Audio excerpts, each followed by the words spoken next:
मुद्दा है, क्या लेकर? 10 तारीख को दोपहर को 2 बजे दोपहर बाद हमारे माननीय भूपेंद्र हुड्डा जी, एक्स चीफ मिनिस्टर और नेता प्रतिपक्ष पानीपत अनाज मंडी में पहुंच रहे हैं।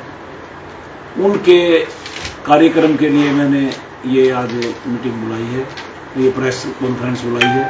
उसमें क्या दिक्कत आ रही है, इस अंदर किसान बहुत दुखी हो रहा है, किसान की फसलों को पूरा भाव नहीं मिल रहा और न ही किसानों की फसल खरीदी जा रही है।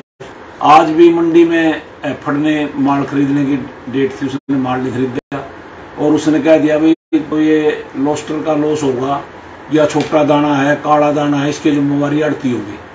तो आड़ती भाई इसकी जिम्मेवार क्यों है? आड़तियों ने इतने क्या कमीशन आती है, 40 रुपए क्विंटल के हिसाब से कमीशन आती है। हमारी कमीशन पहले घटा भी दी इन्होंने, उसके बाद भी कमीशन घटाने के बाद भी इन्होंने हमारा सब्र नहीं आ रहा। अब ये गाड़ियां उल्टी आऊंगी, आने जाने का किराया पड़ेगा, क्या नाम है, आड़ती को पड़ेगा आने जाने का किराया, लेबर पड़ेगी, वापिस माल आ जाएगा।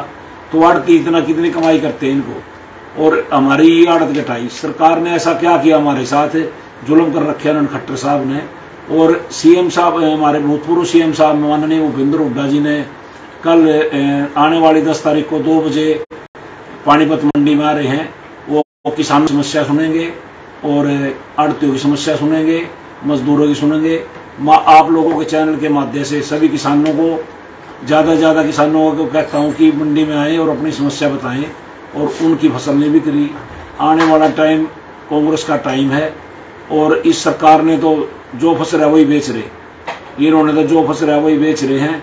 जो कांग्रेस ने 60-70 साल में कमाया था वो इन्होंने सारा बेच दिया, चाहे वो BSNL है, चाहे वो रेलवे है, चाहे एयरपोर्ट है, तो सब बेचने के ऊपर लगे हुए हैं। आप लोग सब मेरे ज्यादा इस मामले में समझदार हैं। मैंने इसीलिए ये मीटिंग बुलाई है कि जो ये सरकार कर रही है किसानों के साथ धोखाधड़ी।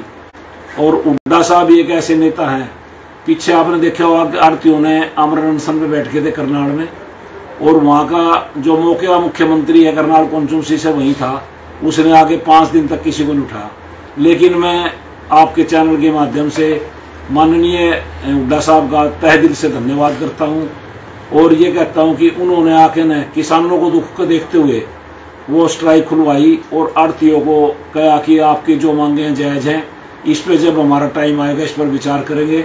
लेकिन अब किसान की फसल खराब हो रही है और आप अभी अनशन तोड़ो। और मैं इस टाइम में माध्यम में आप लोगों से के चैनल के माध्यम से ये और कहना चाहता हूं कि मैं उन आड़तियों का भी आज भी धन्यवादी हूं जो आमरण अनशन के ऊपर बैठे हुए थे। ये मैंने कॉन्फ्रेंस इसलिए बुलाई। और कोई कौन सी आपका क्वेश्चन हो तो मेरे से आप कर सकते हो।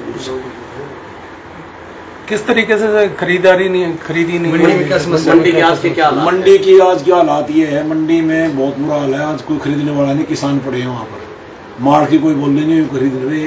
एफड का दिन आज खरीदने का, और वो मंडी वाले कह रहे हैं, एफड वाले कह रहे हैं कि हम नहीं खरीदेंगे, हमारी कोई जिम्मेवारी नहीं, गाड़ी वापिस आएगी, आप आड़ती की आएगी, माल नहीं उतरेगा तो आड़ती का नहीं उतरेगा। तो आड़ती ऐसी पोजीशन में क्या कर सकता है? किसानों का आड़ती भला चाहते हैं, हमारा चोली दामन का साथ है, लेकिन ऐसी पोजीशन में आड़ती क्या कर रहा है, कहां लेके जाएगा उस गेहूं को?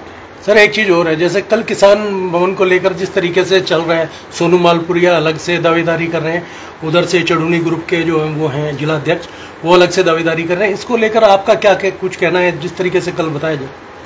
देखो, अगर सोनू मालपुरिया ये जो परंपरा पुरानी है तोड़ने का काम कर रहा है और कहता है मैंने इसके अंदर ये काम करवा दिए वो काम करवा दिए, बिल्कुल गलत है।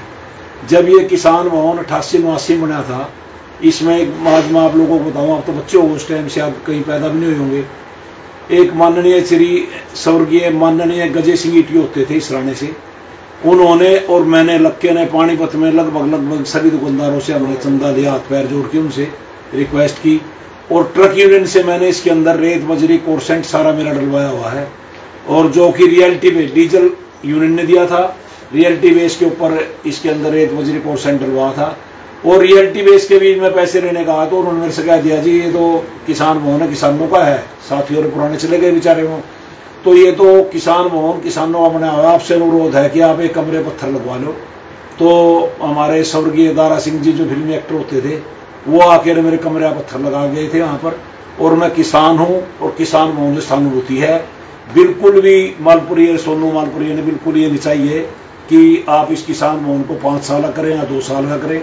जो पुरानी परंपरा चली हुई है, हमने खुद अपने पसीने से ईंट तक पढ़ाई हुई है वहां पर, हमने जब ये बिल्डिंग बनी थी हमने अपने खून पसीने से इसको बनाया हुआ है।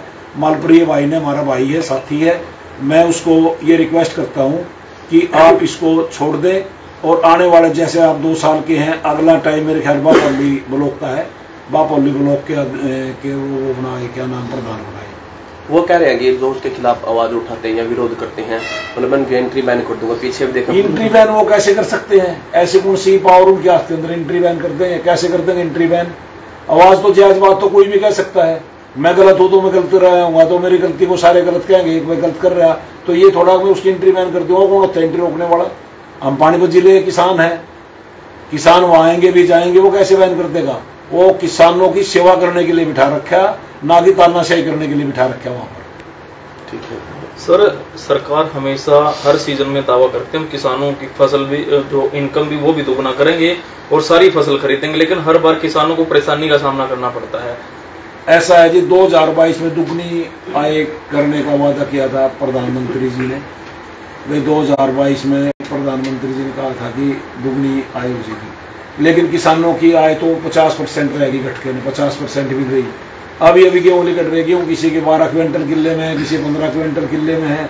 इतना गेहूं घटके निकल रहा है। यहाँ आने के बाद वो 2-2 दिन मच्छर खा जाते हैं, 4-4 दिन यहाँ कोई लेता नहीं, ले भी लेता तो आड़ती के पास वापसी भेज देते हैं।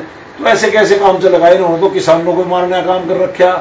और बी फॉर बीजेपी और बी फॉर भगवान, दोनों में कंपटीशन हो रहा है, किसान की पहले कौन लेगा जान। हम तो यही कहते हैं आपके चैनल के माध्यम से कि हमारे जो भूतपूर्व मुख्यमंत्री हुड्डा साहब, उनकी सरकार आएगी और किसान, मजदूर, आम आदमी बचेगा। और आज पब्लिक के आगे भी दूसरा कोई विकल्प नहीं है। चाहे कोई फैक्ट्री वाला देख लो, फैक्ट्रियां बंद कितनी पड़ी पानीपत की। आप पानीपत में रहते हो, हमारे ज्यादा रहते हो, कितनी फैक्ट्रियां बंद पड़ी हैं पानीपत में, आप देख लो, सारी बंद पड़ी। कहीं लगा देते हैं, प्रदूषण का पंगा लगा दिया, कहीं कुछ पंगा लगा दिया, ना किसी के पास एक्सपोर्टर के पास ऑर्डर था। औद्योगिक नगरी थी पानीपत, जिसका इन्होंने बुरा हाल बना दिया।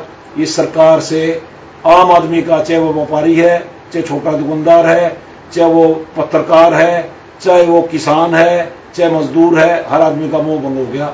अब तो एक ही दिख रहा है, कांग्रेस, और कांग्रेस में दिख रहे हैं भूपेंद्र हुड्डा जी और दीपेंद्र हुड्डा जी, और दिन रात वो मेहनत कर रहे हैं।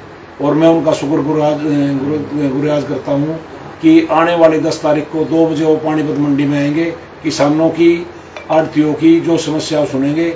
मैं सभी आड़ती भाइयों से, किसान भाइयों से कहता हूं कि सारे भाई, मजदूरों को भी कहता हूं, सारे भाई वहां पहुंचे और उनकी बात सुने और अपना दुखड़ा रोए वहां पर।